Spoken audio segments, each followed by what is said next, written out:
as promised, what was it? 2, 3, 3.5, 4, 3.5, some about weeks ago. Going to commit to doing a mailbag pod every 12 games this season, and we are right now in between games 23 and 24. So it made the most sense to do it now. Plus, the young man who assists me with these pods had an opening in his busy schedule. As if you're watching on YouTube, you could see he's sitting in his freshman year dorm room, which just brings me back. My God, does it bring me back? Kris Pursiainen, hello, sir. Hello. Good to be on the show as always. I'm ready to watch you roll your eyes at Bernard's questions and seriously answer the rest and see where this takes us. Well, I don't know if you. So again, the rules. There are no rules. Kris looks at these questions and compiles them ahead of time. I do not because I have too much shit to do. And he will read them live. Although I did see one question. I don't know if it's among your 14 because Yash put it in our group text. He asked something about Kyle O'Quinn. No, you responded to that one, so I didn't throw it in. Well, I responded because I saw that the actual Kyle O'Quinn liked the question because he tagged him in it.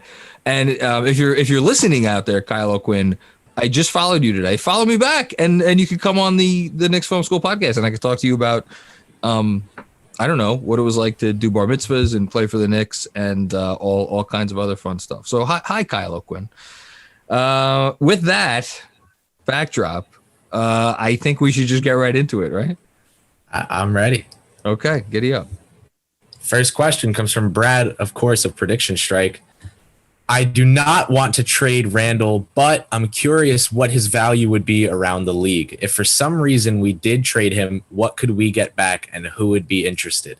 Now, I had to put this one first because we've spoken because it's like we don't think they're going to trade Randall, but it's also a fun exercise, just like how much you value his play, how much you think other teams value said play.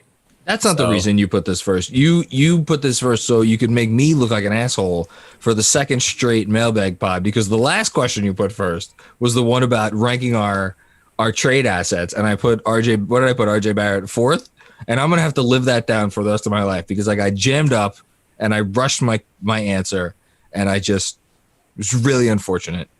And I'm gonna try to make up for that now.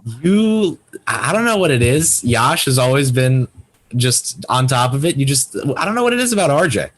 The belief is not connecting somewhere. No, the belief. Listen, it's there now. I just needed to see what we've seen over the whatever it's been, 11 games since we did that podcast. Blind Hope is so much more fun. Oh my God. Okay, where are we sending Julius Randle? This is a really good question. So there aren't a lot of teams that I think have the tradable salary, or at the very least have the tradable salary that they would actually want to trade. Looking just down the list of standings right now, the obvious teams that jump out to me are Boston, because they have the trade exception, and I believe they're still starting Tristan Thompson at power forward. Is that correct? That sounds right. Yeah, that sounds right. It doesn't sound right, but it. Well, I mean, oh, look at this. My daughter's sneaking in here now. I love how she always waits till I start these things, and then she starts to sneak in. Indiana. Oh, sorry, not Indiana. Don't know why I said Indiana. Charlotte, who we've talked about before. I'll take Malik Monk. I'm sure you would. That's not going to be enough, though. I almost said Denver because of the Gary Harris salary. It matches so easily, but I don't like it. Gary Harris on like a first round pick is not getting it done. And what do you? Oh, you want just ask for your backpack. You don't have to be mischievous about it. Jesus. This kid, what did I raise here? Sneaking in to get her backpack. Craziness. So no to Denver. I feel like Portland always tries to acquire talent so they can never be counted out, but they don't really have the tradable salary. I don't think that the Knicks would want. The Warriors. So I think the Warriors, and not that the Minnesota? Knicks. No, come on. No, they're too far out of it. I was almost going to say Dallas, but the Knicks would not trade. The Knicks would sooner. Leon Rose would sooner jump off of the roof of Madison Square Garden than trade Julius Randle to Dallas. So I'll say Warriors, Charlotte, and Boston. And I'm not sure there's a deal there because let's just take it one by one. What does Boston have that interests you? Anything? Because they don't really have anything that interests me. Like in terms of going through the list of Ainge, treasure chest, held too long, turned prospects, and I'm not coming up with any. So that's the thing, right? Is like they have some interesting young players. They have Romeo Langford. They have Aaron Nesmith, who they just drafted. No, thank you, and no, thank you. They have Grant. I like Grant Williams, but again, these are Peyton Pritchard. It's like these are not but for Julius. No, I'm just making the point that like they have young guys, but you could give me 2 or 3 of those, and I wouldn't. What's the point of Pritchard if he's not even going to get minutes over quickly? Come on. Yeah, so it's a no from Boston, especially since like the value of those. The picks would be limited because they have Jason Tatum, and I feel pretty good about Boston's situation moving forward. Maybe not as a contender, but as a team that's going to be, in the thick of things. I'll go to Golden State next, just because. So, man, money. Well, goodness gracious. There are 2 ways that they could go here. You ready for this? I'm not sure you're ready for this. Draymond? No, come on. So you said money. I went crazy. No, you said money, and that's because they currently have a payroll that is $174 million and is going to cost them in actuality. I don't know what the luxury tax multiplier. It's going to cost them an obscene amount of money if they keep this roster together for the rest of the year. So, sitting there looking at Andrew Wiggins. 3 years left at a total of 91 to whatever it is $1 million. Wiggins has been good this year. He basically is the player that Thibodeau always tried to turn him into. Obviously, I'm not giving up Julius Randle for Andrew Wiggins as like a straight up swap, and they're not giving James Wiseman, and that would obviously create an issue with Mitch. And like I don't want to. Oh man, we could have a whole podcast on this. Hey, your roommate's home. What's up, Eric? Just for shits and giggles. I don't think Golden State would offer this, but if they called up and they're like, you can have Wiggins and Wiseman. No. For Mitch and for Mitch and Julius Randle. Why? I wouldn't do Wiggins and Wiseman for Randle. Wiggins. They're giving us Wiggins and Wiseman. We're giving them Randle and Mitchell Robinson. I'm saying if we weren't giving up Mitch, I still don't think I'd do it. Hold on, does that work with the money? The Knicks might have to throw in a small salary. So you're saying I would not do that either. I was not high on Wiseman, and Mitchell Robinson seems to have the coaching staff for him. If keeping him here long term is in the interest of the team, which don't say anything because it's a question. Don't even make a face. It's a question. I'm not going to say it. All right. Then I would swap him for Wiseman. I wouldn't downgrade him just to downgrade Randle. I don't think either team would say. I think the Knicks would say yes to this. No. Why? Because why did they do that deal? Because I think they would believe in Wiseman big time. And I think they would look at it as we're turning Randle, who is again a top. But 30 player in the league this year. I think Wiggins makes a lot more sense. Let me rephrase that because I'll put that out there and then I'll get it thrown it back. Leon Rose hired people who know the game of basketball to run this team. There's no way they watched the Warriors a lot this year. There's no way they flip Randle and Mitch for Wiggins and Watt. This is like offensive. What is you might? I know you weren't high on Wiseman. I wasn't high on Wiseman either. You know how I felt about Mitch, and I'm still. Listen, I'm just saying. I think the Knicks would say yes to that. I don't think the Warriors would do that, especially since I think if the Knicks say yes to that trade, Leon Rose needs to clean house, including himself. Listen, I'm just telling you my opinion. All right. The other thing, and this is the one I would love to do, but I also think the Warriors would say no to, is Randall for Kelly Oubre and some kind of salary. I would, I guess Looney. Although Looney actually plays for them. I don't know. They would probably have to. I don't know. Bazemore, Wanamaker, Poole, some other salary for Randall, and we'd also be getting the Minnesota pick. Oh, okay. I was like, where is this going? I don't think the Knicks.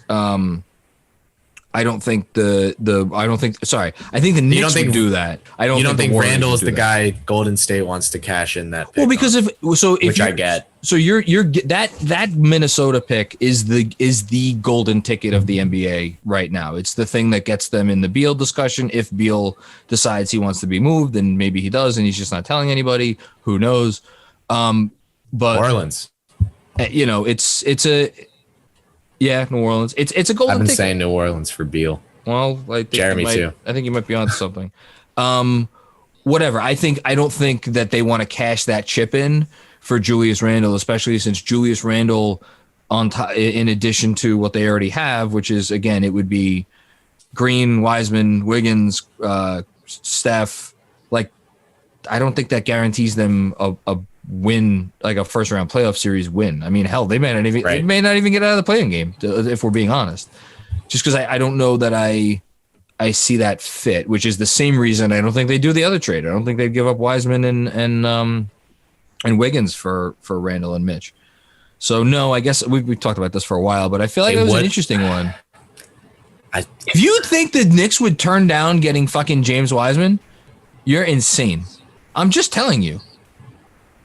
I'm saying it's that you're wrong about that, because we know Tibbs likes Wiggins. Like, that's been documented. Wiggins likes Tibbs. He spoke highly of him just last week. Wiggins he'd slide right into the Knicks lineup. You'd be solving part of the problem that you have right now with Obi being blocked by Randall. You get Wiseman in here who could theoretically space the floor. You could have some funky stuff going on. Those are the deals that I thought of. And again, Warriors say no to both. And what was the last team I said? Charlotte, which, first round pick, and Devontae Graham, which I don't think I do that at this point. Yeah, I think, given how it looks like the Hornets are going to be able to pretty securely slot themselves into that 14, 15, 16, 17 draft range. That's not the so long-winded way of saying no. Randall's probably not going to get traded. And also hi from me to you, Brad. What's going on, bud? Next up, we have Ray asking, regardless of who is starting now, who on the existing team would make up your perfect second unit?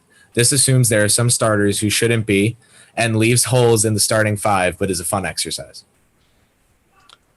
That's easy, and I'm going to cheat because I actually wrote this, I think, in my newsletter on earlier this week. They all run together. Obi and Emmanuel quickly, and then three shooters. So Burks, Rivers, and running out of shooters after Burks. Rivers. It is actually essentially our second unit right now, except I'm replacing Noel with.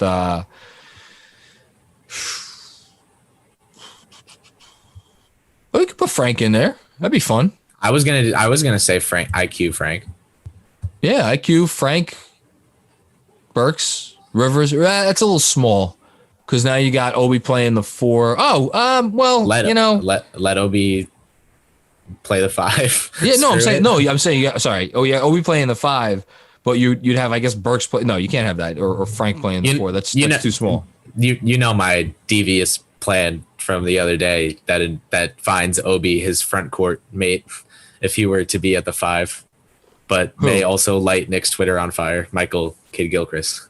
Oh yeah, no, don't put that in. No, Knox. Sorry, I forgot all about Kevin Knox. How sad is it? The guy's went out of the rotation 2 games, and I already forgot about him. So is it bad that I don't care? No, it's not bad. It is what it All is. It's his 3rd year in the league. He was fine this season. He didn't light the world on fire. So Obi, Knox, Burks, quickly, and let's put Frank in there. That'd be fun. Okay. Hi, Ray. Next question. Hi, Ray. I was gonna say. Oh, next up, I just can't. I just got to get right into it. Aside from Ignas Brazdeikis, because his dad was an MMA fighter after all, and now you're realizing why I omitted who asked the question that I said Ignas Brazdeikis. What NBA player do you think would be most likely to succeed as an MMA fighter? So, hi Bernard. I think I'm going to answer this question with like, really, if the person took the time to make themselves into like had the work ethic and like the dedication to be like, all right, I'm going to do this now and I'm going to do it for real and really make it a point to like become something special. Man, I kind of want to say Bam. Ooh, Bam. I like that answer. Maybe LeBron, just because LeBron is the answer. That's who I thought of first. Yeah, I mean, it's the answer to like any of these multi-sport or cross-sport questions, right? Yeah. Here's the thing: I don't watch MMA, so I don't know what skills are really. I'm sure Bernard just cringed. Sorry, bud. Is like Zion have the body type? I'm guessing not. No. Okay. Yeah. So that's a no. Yeah. No, he's too bold. I was gonna say Joel Embiid because he's a big goof. No, but he has really good footwork, and he's like. You see Bam? You ever see Bam 2-9ing? Do I ever see Bam? What? You like 2-9ing? You know what 2-9ing is? I have no idea what that is. When centers don't want to get a 3-second violation, so every 2.9 seconds they like tiptoe in and out of the. Bam looks like he's playing Dance Dance Revolution. He's out there like hustling, like sped up samba dancing. It's so funny. So I'll go. You just convinced me. I'll go with Bam. Good question. Next up, Stacey Patton. Don't know if you shared anything yet, but would love to hear both of your thoughts on the draft and who you think the Knicks should target. Do you want to go first, or you want me to tee this one off? No, you can tee it off. I haven't done an in-depth watchage of anyone. I know who the guys are, and I've watched at least a little bit of all of them. I mean, I'm assuming same here. I just haven't done my usual scrounging of. I'm not even going to mention the top 5 guys because I think the Knicks would be lucky happening to get any of them unless they consolidate. Because they're not drafting 4 players. It's if you're asking me to like to rank the top 5 right now, I would go Cade, Suggs, probably Mobley, then Green, and Suggs Kuminga. Over Mobley. Interesting. Yeah, I'd go Suggs over Mobley. I'm all in on Suggs, and then I love him too. Yeah, other guys. I mean, oh boy, Kispert's shooting line. Depot, RJ. Kispert, Randall, Mitch. God. Well, I'm sure we're gonna get to Oladipo. We are here. Oh yes, we are. So hold off on that. But yeah, I mean, this team needs. Again, I think this year watching the Knicks is a reminder that there's shooting, and then there's shooting, and when you have and there's a reason that a team like the Nets will pay a guy like Joe.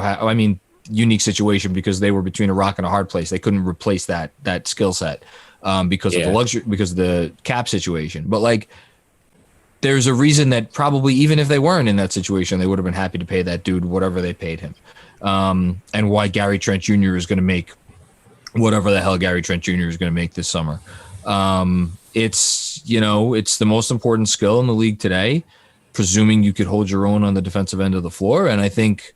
The nice thing about having a coach like Tibbs is he is a guy that if you give him maximum effort, he will put you in a position to be successful on the defensive end of the floor. As long as you're trying your hardest, and you don't have like glaring size limitations. If you're like a minuscule point guard or something, like you're going to be fine. That's why I was like, I'm not worried about that part of Obi's game. I'm more, we don't have to talk about Obi, but like, yeah, Kispert. Kispert's a guy I definitely have my eye on. I think the Cooper thing is interesting. Sharif Cooper, for anybody who doesn't know, Auburn point guard. I should say Kispert is a starter on Gonzaga, who's obviously running roughshod over all of college basketball. And he's a senior. Sharif Cooper is a freshman. He's a point guard, started the season late, and is on pace to set the all-time NCAA record for assist percentage. He's just an unbelievable passer. He gets into the teeth of the defense. He's really good. He just can't shoot for shit right now. He's taking over 4 threes a game, and he's hitting 20% of them. So that's a problem. The thing is with Cooper, he's hitting over 80% of his free throws. So if you go by the notion that free throw shooting is the thing you should look at to see if a guy will eventually be able to shoot. And yes, I realize the 2 guys I just picked are the 2 guys that Sam Vecini had in his little Knicks article for The Athletic the other day.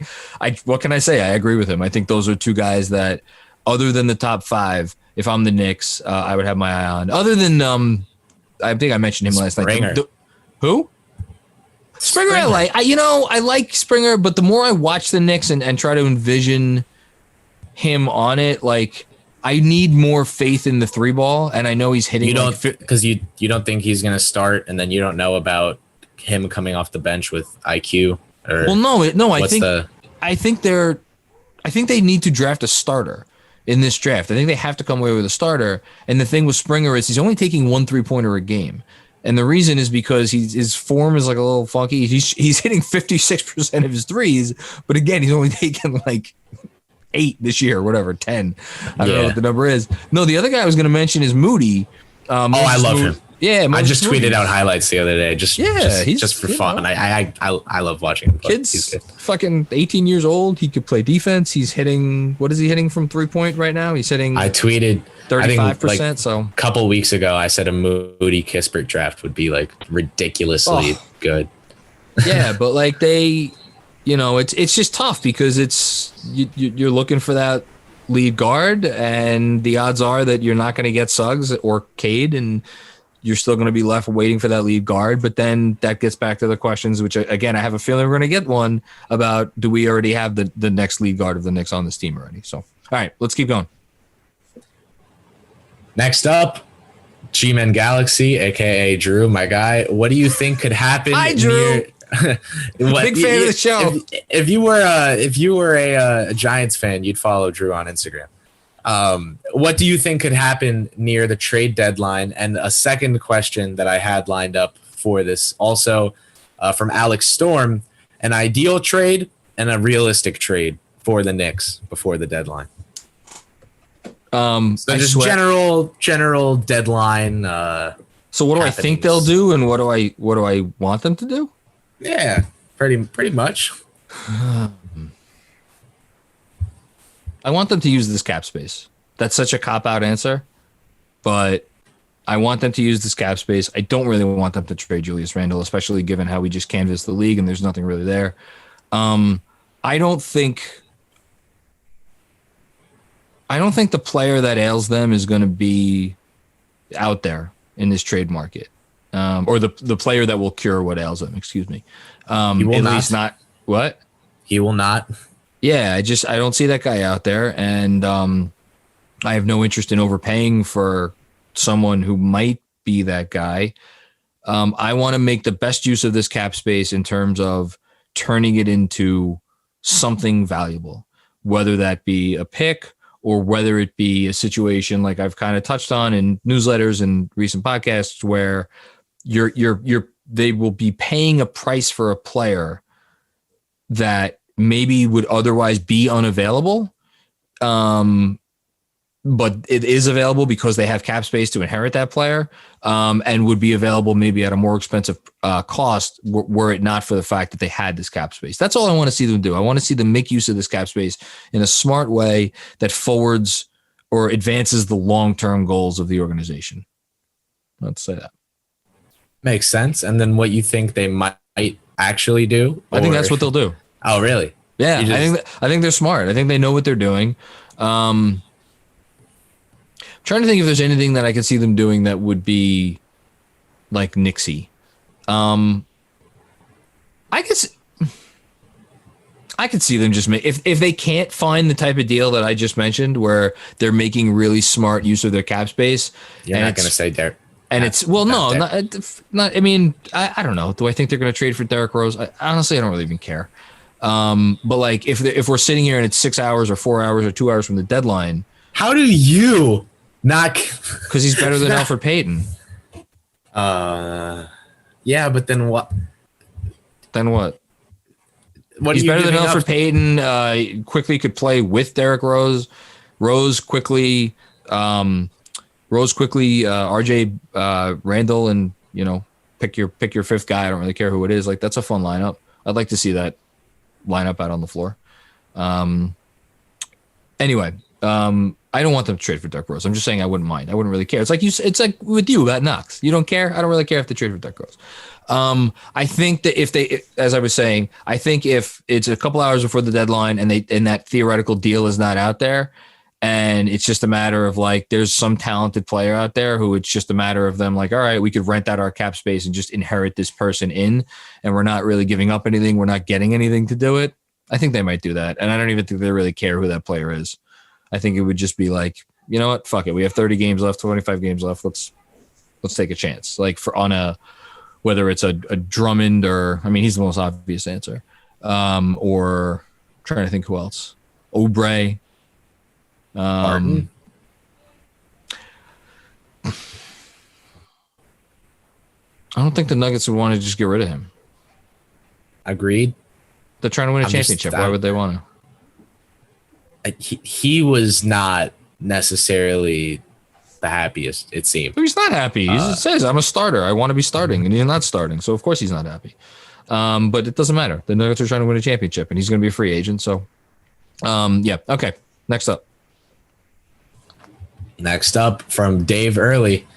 Which rookies would straight... You're going to hate him for this, though. Which rookies would you straight swap IQ for?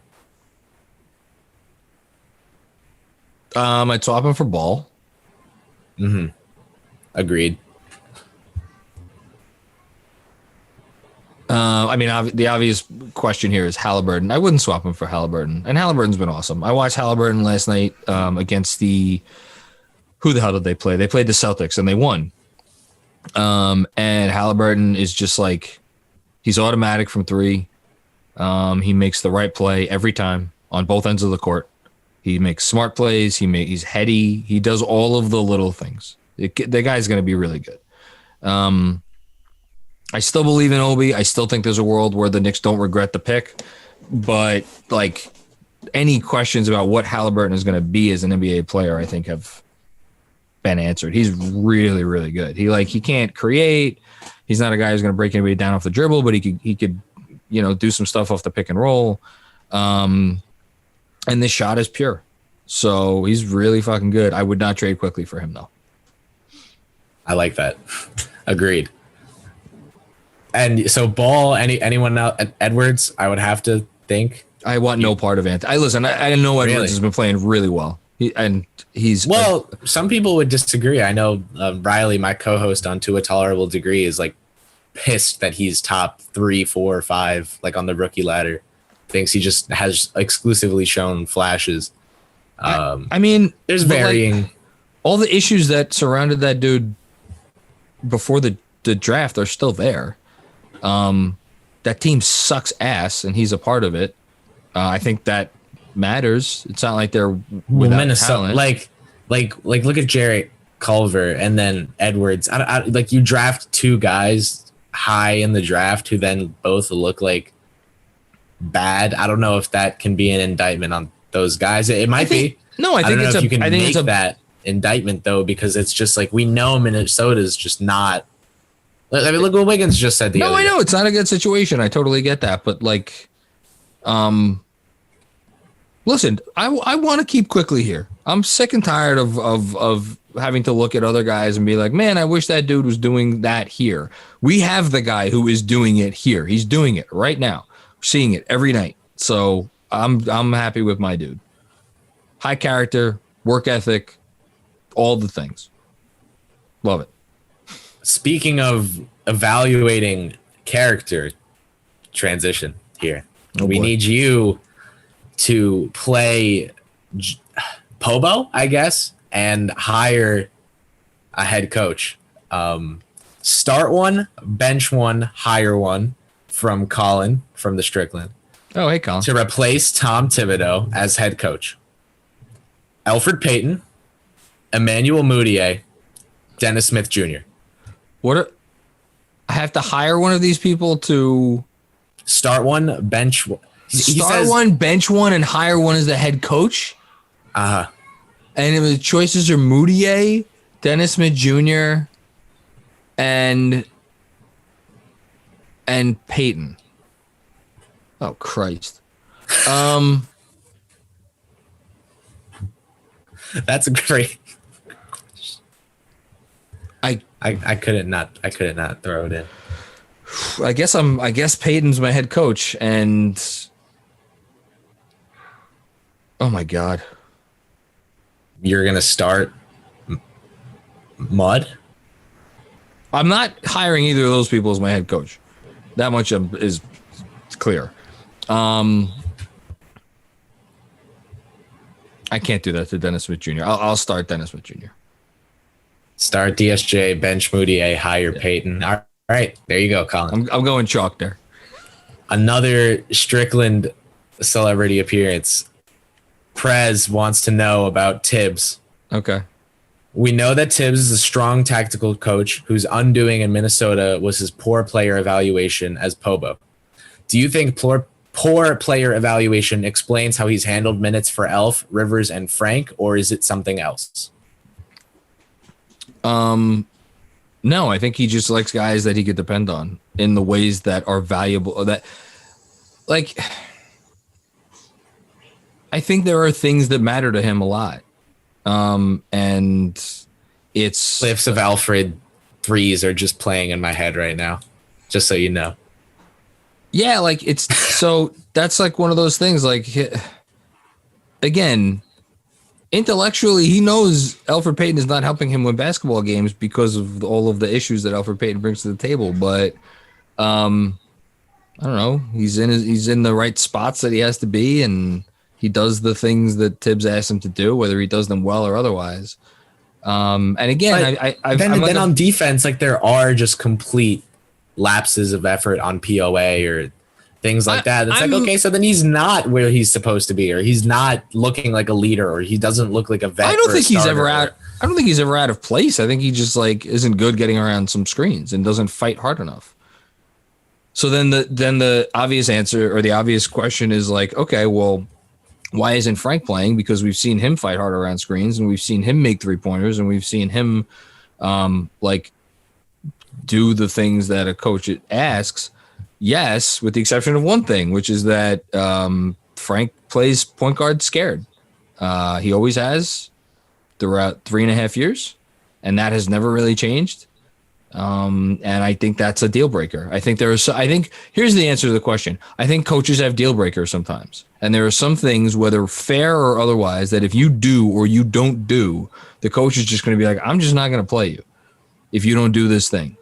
And that is probably an old school mindset. It's probably not a good thing, a positive quality for Tibbs.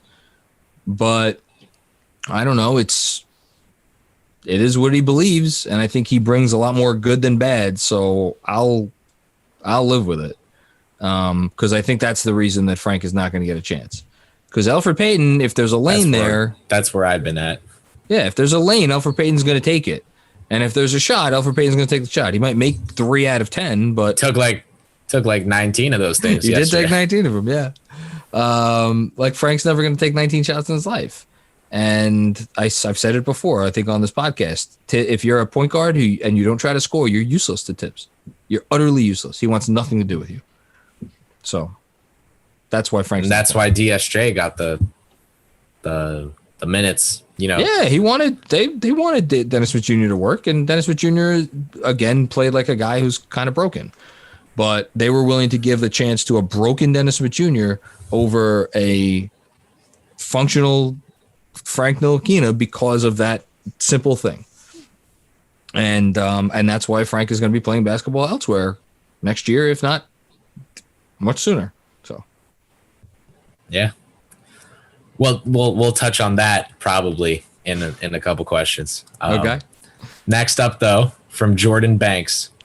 What are the chances NYK and Mitchell Robinson can agree to an extension this summer? Well, I don't want to step on anybody's reporting here. Wink, wink. But I think there's I think that I'd put it at 50-50 at least. Because I think Mitch wants to get paid. And I think the Knicks are going to have a good read of the market before they have to make the decision on do they want to make Mitch restricted this summer, or do they want to let him play out his final year for that dirt cheap contract? So, because everybody knows everything in the NBA nowadays, like there's no waiting until midnight on whatever the day is, right? Everybody knows what's up. So I think they're going to know. Leon and Wes, if anybody, are going to know what's up. But I do think it's going to depend a lot on his play. And I think it's going to, we don't have to talk about the tweet that he deleted, but like, if he does more shit like that, like I would put the chances of at under 50-50. Because like, if you're an organization like the Knicks, do you really you don't want to, and that like, to me, that's the reason why he didn't get an extension offer, a legitimate extension offer this summer. Like I know there was some reporting, I think from Ian Bagley about that they did have discussions this summer. Yeah, they didn't really go anywhere. And I'm not reporting this. This is literally just a guess. I bet the Knicks made him a legitimate offer of like several years, and I bet you it was a dirt cheap amount of money, because they're like, fuck, if we're gonna tie ourselves to this horse without kind of. You had to guess, like 4 for 30. Like, what do you think? 3 for 20. Again, just a guess. It's just a guess. Literally a guess. I'm not. It's like I'm pulling it out of my ass. But like, I'm sure that they probably offered something like that, because you know what? If he goes batshit, you could always trade that contract. If you sign him for 4 for 50, and he just like, and you're not old enough to remember one Eddie Curry. And I'm not, but that's a name that's. And people are gonna laugh at me for me, like, you're really comparing Mitchell Robinson to Eddie Curry. Well, go back and check your records, folks, because once upon a time, Eddie Curry was like, wow, he's a up and coming young center. The Knicks maybe have something on their hands, where he was averaging like 18 points a game and leading the league in field goal percentage. And there were a couple of matchups he had with a young Dwight Howard where it was like, he held his own. And within a couple of years, that guy, through no fault, I shouldn't say through no fault of his own, but like had some personal issues, had some stuff going on in his life. He became, forget, a shell of himself. He was no longer a basketball player. And because of the fragile nature of him as a person, that happened. Do I think that's going to happen to Mitchell Robinson? No, I don't think that's going to happen to Mitchell Robinson. But like, man, if you look at like RJ Barrett, you don't have to have any of those concerns with him. Or say any number of other players. With Mitch, you look at him and you're like, are we sure everything's gonna be okay? Is that really the place we want to make the massive investment? That's all I'm saying. So I think they're gonna tread lightly, but I do think it's a better than 50-50 shot that they come to an agreement. Sounds good. Next up from Benny Buckets, another question I just have to get right into. Go for it. Are the Knicks dogs this year, or are they another animal? Perhaps a collection of different animals? Normally, Fizz would have already told us by now, but Tibbs refuses to discuss which animals the Knicks are. What is he hiding? Lots of questions here, all important. Again, from Benjamin Bucket. That's a fantastically worded question. Or are they a combination of different animals? Okay, let's think of some animals that they could be parts of. Definitely part sloth, because they're 30th in pace. And the sloth, I believe, is the slowest animal. They are part hippopotamus because they're ugly as fuck sometimes. They are what's like a bird that like will fly into a glass window? That's pretty much any bird. So they're part bird because they are not accurate. Wow. They're good. Not. Key. Good. But they are also, I will say,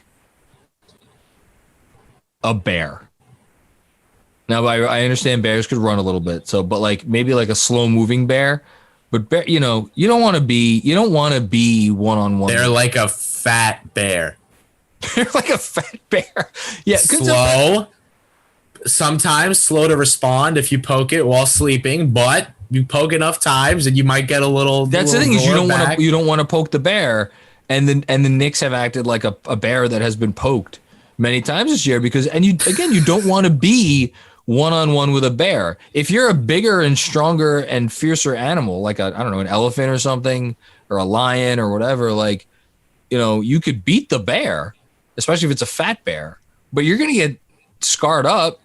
You're going to have to come to play. You're going to have to really bring your A game to beat the bear. So I do think they are. You know what they say. If you're in the face of a bear, you punch that thing right in the nose. And if that doesn't work, you take your stub and you do your best to. I just dad joked you off your own pod. We got to move on. That was great, though. That was a great ending to a great question. Next, please. Steve Fisher, which pre-Twitter NBA player would have generated the most online discourse around actual talent versus potential, and why would it have been Anthony Randolph after his rookie season in 2009? I love this question. That's a good question. Good question. Good answer, Anthony Randolph. Oh man. Whew. Pre-Twitter discourse about whether he's good or not. I'm going to throw some names out there just off the top of my head. I think Ben Gordon would have been a good one. Do you know who Ben Gordon is? Yes, I remember late career Ben Gordon. Okay. So. I feel like Ricky Davis maybe at one point. Definitely some guys on those Clippers teams, the Q Rich, Odom, Darius Miles Clippers teams. I feel like those guys would have generated a lot of discussion about themselves. You know who would have been the ultimate argument guy? I feel like would have been Iverson. If Iverson did what he did and with the numbers because he was like not an efficient player, right? I feel like it would have been similar to the debates that people have had about Russell Westbrook's just flat out bad now. But like the debates that people would have about Russell Westbrook over the last several years, I feel like that for Iverson back in the day when he was like at his peak, but he was still not terribly efficient, I feel like that those would have been really, really, really spirited on Twitter. I think this question is more in line with someone who's like a very low level player, and I'm like blanking on like who. I mean, Shump was Shump pre-Twitter? Not really though, right? Not really. Yeah. That was like 2012 was when I joined Twitter, I think. Yeah. Yeah. Who else? Stromile Swift is a name that comes to mind. I'm thinking of like bad early draft. Don't know that one. Stromile Swift? Do not know that one. That is you gotta look up Stromile Swift, Tyrese Thomas, another good one. You look these guys up. Educate yourself. I'm trying to think of some other guys, but there's Anthony Randolph. That's a really good one. That's a good answer. Okay. Let's move on. It's our final question. Because is this our last question already? It's our final question, John. Oh wow! But we've flown through this. But it should have a healthily sized answer. I was wondering where you were going with using healthy as a adjective. Adverb. Adverb. If it modifies another adjective, because you said healthily. We've got a college student and a teacher Healthily, trying to figure out what an adverb is. Healthily sized. Sized is the adjective, right? Yeah. So I think the healthily has to be an adverb, doesn't it? I probably got that wrong. Anyway, I'm sure this is what the people came to listen to. What's the question? Someone's cringing really hard with their English degree. I'm so sorry. From Andre Talmadge. With our potential cap space next year, how realistic and how effective would a backcourt of Ball and Oladipo be?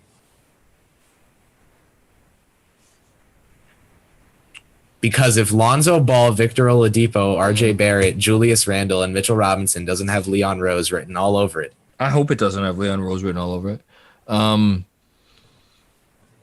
In terms of is it realistic, it's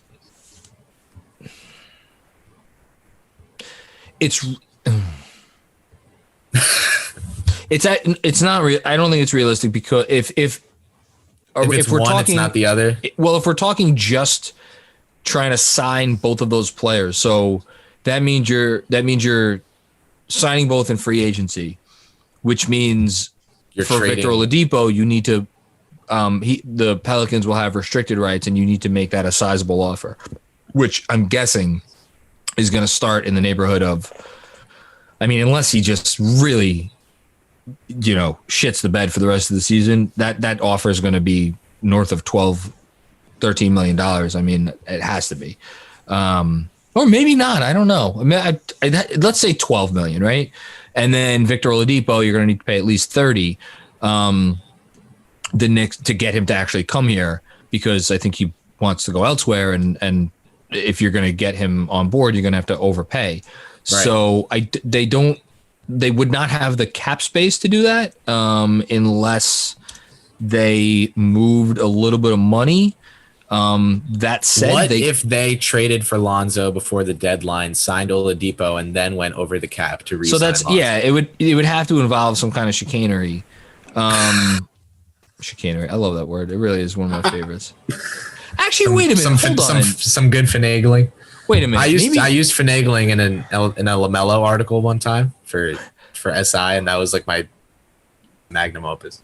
Hold on. They actually may have the cap space. I'm sorry. I think I misspoke, because even with some minimum salary slots, and even if you assume a couple of rookie salary slots. Just sorry, I'm doing some quick math. I think it would be really tight. It would be tight, but let's assume that they have the cap space. So then the next question about it being realistic would be, does Leon Rose think that is a wise expenditure of assets or wise expenditure of money?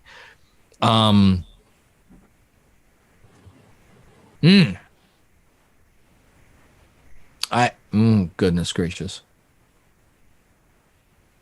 What do you think? I'm at a loss here. Like, part of me thinks it is realistic.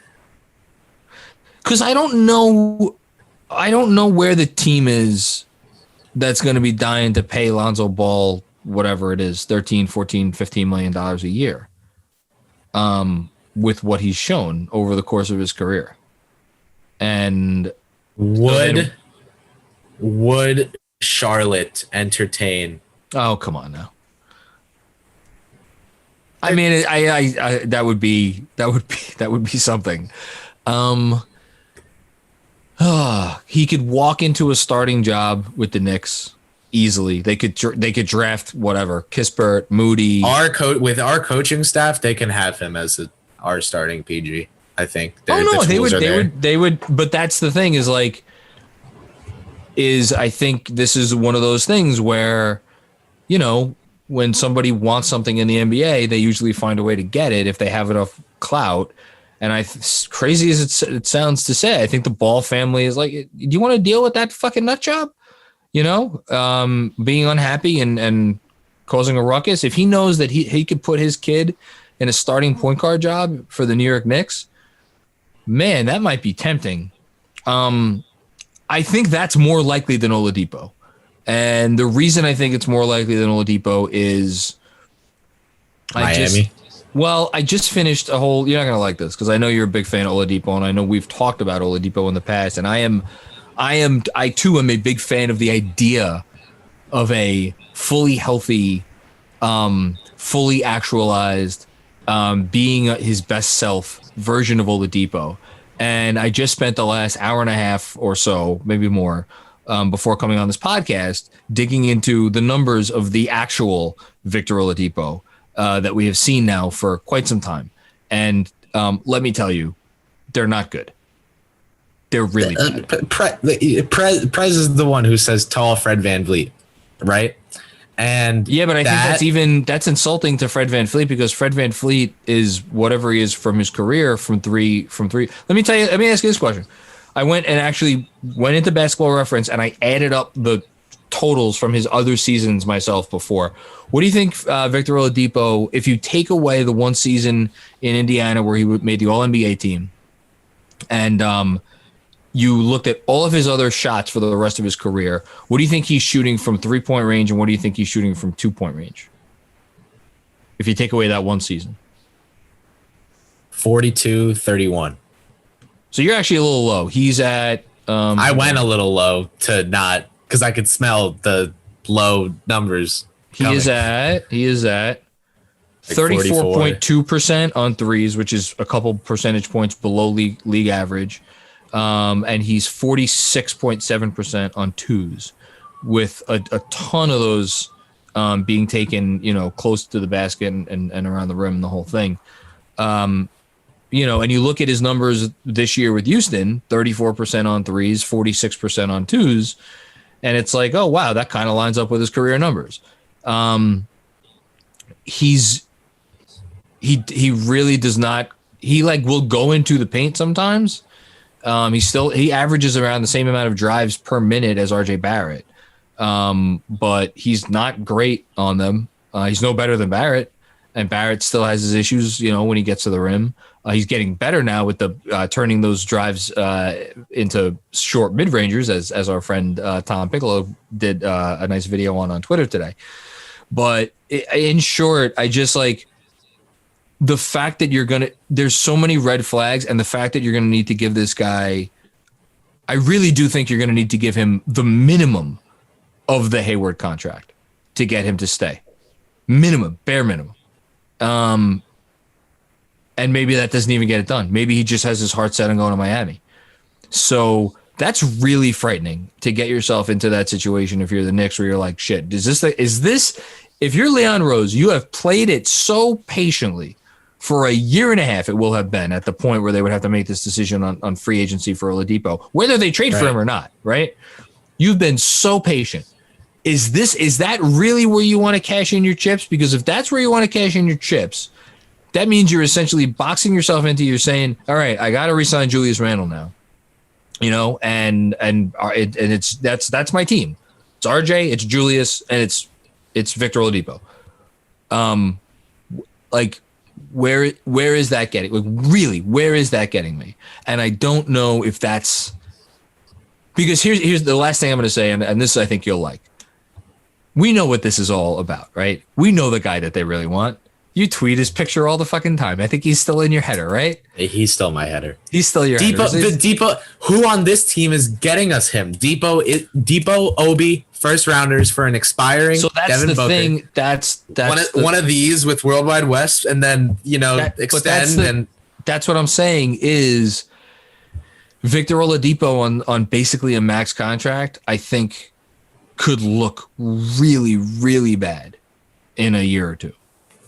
Really, really bad. And I don't know that Leon Rose wants to sign a deal. That's why he was willing to sign Hayward to what he was willing to sign Hayward to. And that's why when Mark Stein reported later that the Knicks were ultimately willing to go to a fourth year, I believe it, because I believe it would have been something like 4 for $100 with a fourth year that was partially guaranteed. That, again, I'm not reporting that. That is my guess. I know that they offered 3 for $70, and I think Stein reported that as well. And that's because you could move that contract. If Gordon Hayward comes here and he doesn't play that well, you could still get off that money. I'm not so sure you could get off of 4 years and $120-something million to Victor Oladipo if he comes in and he continues shooting, quite frankly, like he's shooting right now. So, man, I don't. I know it's the thing that's right there. I don't think that's the move, unless he wants to come here for cheaper than we think, or less years than we think. But I doubt it. I just think I'm not like, it's not the Depot team that I'm in love with. It's just like, compared to our other transition options, I think Depot, RJ, Randall, until Randall expires, you can trade Depot. Go over the cap, trade Depot for Booker, sign. If you can get Embiid, like I'm getting crazy here in 2024. You're getting crazy. If you can get Booker and Embiid, and then get your complimentary guys and go over the cap to extend Barrett, or Booker complimentary guys over the cap to extend Barrett, like that. Here's the thing that I'll say. This coaching staff with Victor Oladipo, that's the thing. Like, it's not like we're the Knicks, but we're not the Knicks. Like, but here's the thing: nobody wanted to come here this summer. Fred VanVleet looked at them and they said, "I don't even care what you have in the bag. I don't even want to open the bag. I don't even want to look in the bag. Keep the bag. I have no interest." Gordon Hayward used us to get more money from Charlotte. Like, that's where things were this summer. Now, all of a sudden, we have a coach who has proven that he could turn chicken shit into chicken salad. And if you're a guy who wants to get his numbers, he's going to come. You come here and you'll get you some numbers under Tom Thibodeau. You'll look really good, and you'll be part of a winning team. So I think all of those players that maybe normally would not have looked our way last summer, and so you're like, okay, well, who are the players? I'm not talking about any headlining guys, because we know that there aren't those caliber of players out there in the market other than Kawhi Leonard. But like, I think they may be able to get a lower level guy just as a stopgap. Like, I'm going to throw a name out there just for shits and giggles. Like Kyle Lowry. Oh, what? All right. Kyle Lowry. From the way you introduced it, I was going to guess Spencer Dinwiddie. So Kyle Lowry is a free agent this summer. Mike Conley is a free agent this Conley? summer. Trent, Fournier, Dinwiddie, Oladipo, I'm not the Conley, biggest. Lowry. That's like my whole free agent watch list. I feel like I'm not the biggest fan of this player, but Dennis Schroeder is a free agent. No. What? Nope. Just throwing it out there. Nope. Listen, He played with Chris Paul, and now he's playing with. He played with Chris Paul, and now he's playing with LeBron James. And every year besides that, we all thought he was dog shit. No. Listen, he would not be my first, second, or third, or probably fourth or fifth choice. I would really hope not. He would not be. He's not good. I don't agree with that. I'm saying like Devontae Graham. Devontae Graham is going to be a restricted free agent. We mentioned Lonzo Ball. Like, I'll put Graham in the same bucket as Schroeder. Genuine good basketball players that I don't want to be the guys that we put our stock. What if we give like? What if we give Lonzo like a 3-year deal? Because I think to sign away a restricted 3 for agent, 50. Well, no. We talked about this so much this summer, me and Jeremy, and I forget what it is. The rule that you have to sign a player to at least 3 guaranteed years or for an offer sheet. So it has to be. Does it have to be a 2+? Could it be a 2+1? I think it could be a 2. Whatever. Like, they could make an offer to Lonzo Ball that's like, okay, maybe Lonzo Ball isn't our point guard of the future, but we're comfortable with him here this year. And even if it's a 3-year deal, right? Like, we get past this year, and then all of a sudden it's a 2-year deal. Okay. So like they could do that. Like, I think they will. I don't think they're going to feel desperate. I don't think they're going to look at Oladipo and be like, oh shit, if we don't get this guy, we're fucked. You know, I think I agree with that. I mean, the one thing I've always said when people ask me, what are we going to do? Or what's happening? What do you think is happening at the deadline? Or what do you think is happening with this player? What do you this? My answer always has something to do with how this front office seems to be interested in whatever that will improve this team. They just have their own price that they'll pay for that thing. And they are not going to screw themselves over to get that thing. And that's why, my halftime lives, I've been going, as you know, live at halftime of every Knick game on Twitter. And one of the points I've made a lot in games like against Denver and against Portland, when we're just playing a team that's definitely better than us, is like, okay, you can't be mad that we're losing this type of game, because if you are and you don't want an albatross contract on the books, then you're not actually mad that we're losing this game. We don't have the talent to be in it, and we didn't screw over our books. So this is where we are. We're losing the game. That's okay. We'll move on from here after this year. We'll add talent. You're not wrong. And look, there's also the possibility of them trading for an expiring contract. There's always possibilities, and I think they're gonna turn over every stone. Is that the phrase?